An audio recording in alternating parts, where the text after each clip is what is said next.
મહારાષ્ટ્ર વિધાનસભાની ચૂંટણી નજીક આવી રહી છે ત્યારે તમામ પક્ષો દ્વારા પ્રચાર અર્થે રણશીંગુ ફૂંકી દેવામાં આવ્યું છે। મહત્વનું છે કે મહારાષ્ટ્રમાં ચૂંટણી પ્રચાર માટે ગુજરાત ભાજપના નેતાઓને પણ જવાબદારી સોંપવામાં આવી છે, પરંતુ ક્યાંક ને ક્યાંક ગુજરાત બીજેપીના કાર્યકર્તાઓ આ જવાબદારીમાંથી છટકી રહ્યા છે।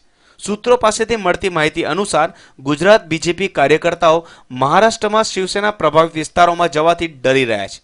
બંને પક્ષો વચ્ચે ગઠબંધન તૂટ્યા બાદ શિવસૈનિકોમાં રોષ વ્યાપી ઉઠેલો છે, જેથી ભાજપથી રોષે ભરાયેલા શિવસેનાના કાર્યકર્તા અને ગુજરાત બીજેપીના કાર્યકર્તાઓ વચ્ચે ઘર્ષણ સર્જવાની પણ શક્યતા સેવાઈ રહી છે, જેથી કરીને ગુજરાત ભાજપના કાર્યકર્તાઓમાં થોડા અંશે ફફડાટ પણ હોઈ શકે। બીજેપી સૂત્રોના જણાવ્યા અનુસાર શિવસેનાના પ્રભાવિત વિસ્તારમાં ચૂંટણી પ્રચાર કરવાથી ગુજરાતના કાર્યકરો છટકબારી શોધી રહ્યા છે અને વિવિધ બહાના બતાવીને મહારાષ્ટ્ર જવાનું ટાળી રહ્યા છે। જો કે ભાજપના ટોચના નેતાઓને આ વાતની ગંધ આવી જતા તેઓ કાર્યકર્તાઓને માનસિક રીતે મજબૂત કરી રહ્યા છે। મહત્વનું છે કે ભાજપ અને શિવસેના વચ્ચે વર્ષો જૂનું ગઠબંધન તૂટી ગયું છે અને હવે આ બંને પક્ષો મહારાષ્ટ્ર વિધાનસભાની ચૂંટણી એકબીજાની વિરુદ્ધ લડવાના છે।